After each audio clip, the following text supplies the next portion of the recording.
ఇక రెండో విషయం, ఈ క్యాస్ట్ సెన్సెస్లో మాకు మేమే ఎక్కువ ఉన్నామని చెప్తున్నారు. మీరు ఎక్కువ ఉంటే మీ ఓట్లు మీరే వేసుకోరు, మేము ఉన్న కాడికి వేసుకుంటాం, మాకు సరిపోతాయి. ఈ ఎన్నికలు క్యాస్ట్ సెన్సస్ మీద రెఫరెండం ఎన్నికలు ఇవి. ఈ ఎన్నికలు అగ్రవర్ణాలకు బీసీలకు మధ్య జరుగుతున్నటువంటి విడాకుల ఎన్నికలు ఇవి. కాబట్టి ఇది ఆషామాషి ఎన్నిక కాదు. బీసీ ఉపాధ్యాయులారా, ఎస్సీ ఉపాధ్యాయులారా, ఎస్టీ మైనారిటీ సోదరులారా, మీరందరూ కూడా ఒకరు ఇద్దరిని మీరు మోటివేట్ చేసి ఈ వర్గాల నుంచి గెలిపించండి.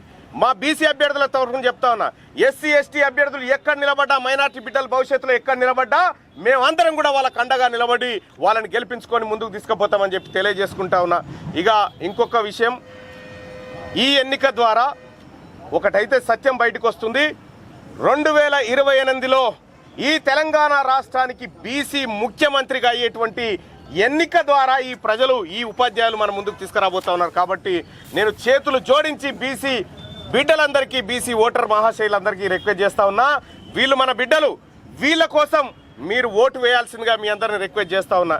మళ్ళా ఒక ఆయన అంటాడు, మీ దాంట్లో 2-3 అభ్యర్థులు, వాళ్ళ దాంట్లో 4 నిలబడరు. 2000 ఓట్లోనే 4 నిలబడితే 20,000 ఓట్లలో కనీసం 20 మంది ఉండాల్సిందే.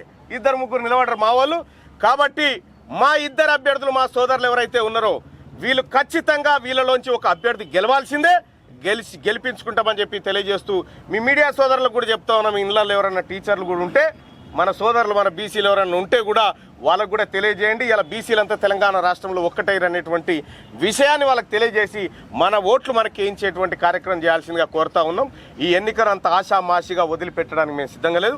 నేను కానీ, మా సీనన్న కానీ, మా కృష్ణన్న కానీ, తెలంగాణ రాష్ట్రంలో ఉన్నటువంటి బీసీ బిడ్డలమంతా ఈ ఎన్నిక మా ఆత్మగౌరవం ఎన్నిక, ఈ ఎన్నిక మా ఏది బిగ్ క్లాస్ ఏదైతే బీసీ వర్గాలు ఉన్నాయో వీళ్ళ ఆత్మగౌరవ ఎన్నికగా చూస్తూ ఉన్నాం. ఇక పైసల విషయంలో ఎంతొచ్చినా ఎవరిచ్చినా కూడా ఇడిచిపెట్టకూరు. ఎందుకంటే అక్కడ మీ అందరికీ తెలుసు, సంపాదించిన అక్రమ సంపాదనలు అక్కడ ఉన్నాయి. ఆ పైసలన్నీ రావాలి, ఇవ్వకపోతే కూడా చెప్పుర్రి, మాదే జిమ్మేదారి, ఇప్పిస్తాం వాళ్ళని పట్టుకొచ్చి. కాబట్టి ఈ ఎన్నికలు, ఎమ్మెల్సీ ఎన్నికల్లో గెలిచేటువంటి అభ్యర్థులు వీళ్ళు తప్ప ఇంకొకరు గెలవనీయం కూడా. ధన్యవాదాలు.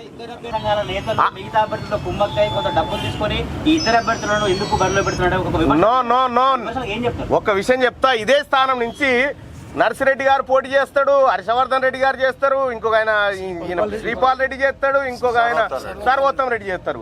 4 ఏకమై చేస్తారు అనుకుంటారు. అది ఇదంతా వాళ్ళ డ్రామా. మా అభ్యర్థులు 2 ఉన్నారు, రేపు పొద్దుగాల ఇంకో అభ్యర్థి తయారవుతాడు కదా మాకు ఆ స్థాయి అభ్యర్థి. సో కాబట్టి నేనేం చెప్తా ఉన్నానంటే, ఒకటైతే సత్యం, ఈ ఎన్నిక ప్రయారిటీ ఎన్నిక. ఈ ప్రయారిటీ ఎన్నికల్లో మా బిడ్డలను మేము తెర మీదకి తెచ్చినాము, మా బీసీ బిడ్డలను. ఖచ్చితంగా వీళ్ళలోంచి గెలుస్తారు. మా ఓటే వాళ్ళకు పోయినప్పుడు ఇంకా ఆడికేని గెలుస్తారు వాళ్ళు. మా ఓటే పోదు అక్కడ, మా బీసీల ఓటు అక్కడ పోయే ఛాన్సే లేదు, పోనీయం కూడా. మా ఓటు వీళ్ళ మధ్యలో ఉంటుంది. ఇంకా 2 అభ్యర్థులు కాదు, ఇంకో 2 కూడా ఏమన్నా మేము నామినేషన్ 2 ఏకం చేయొచ్చు కదా అని చెప్తా ఉన్నారు. ఇందులో ఓటు ట్రాన్స్ఫర్ సిస్టమ్ ఉంటుంది. ఒక ఓటు సుందరన్నకు పడ్డ ఫస్ట్ ప్రియారిటీ ఓటు మా రవాణాకు పడాలి, మా రవాణాకు పడ్డ ఫస్ట్ ప్రియారిటీ ఓటు ఇక్కడ పడుతుంది. ఈ 2 అభ్యర్థులు ఉన్నట్టే కదా, ఇంకిద్దరు ఉన్నా కూడా మాకు సేమే. ఎందుకు గీలిపోతాయి ఓట్లు? ఎందుకు గీలిపోతాయి? మా వాళ్ళే కదా అభ్యర్థులు. ఓటు ఫస్ట్ ప్రియారిటీకి ఎంత ప్రాధాన్యత ఉంటుందో సెకండ్ ప్రియారిటీ కూడా అంతే ప్రాధాన్యత ఉంటుంది. కాబట్టి ఇక్కడ ఓట్లు చీలిపోవడానికి ఎలాంటి ఆస్కారం లేదు. మా ఓటు గాలకి వేస్తే కదా చీలిపోతాను, వేసేది మా ఇంట్లోనేనా, ఈ ఇంటికో వేస్తాం. కాబట్టి ఇక మాకేం ఇబ్బంది లేదు.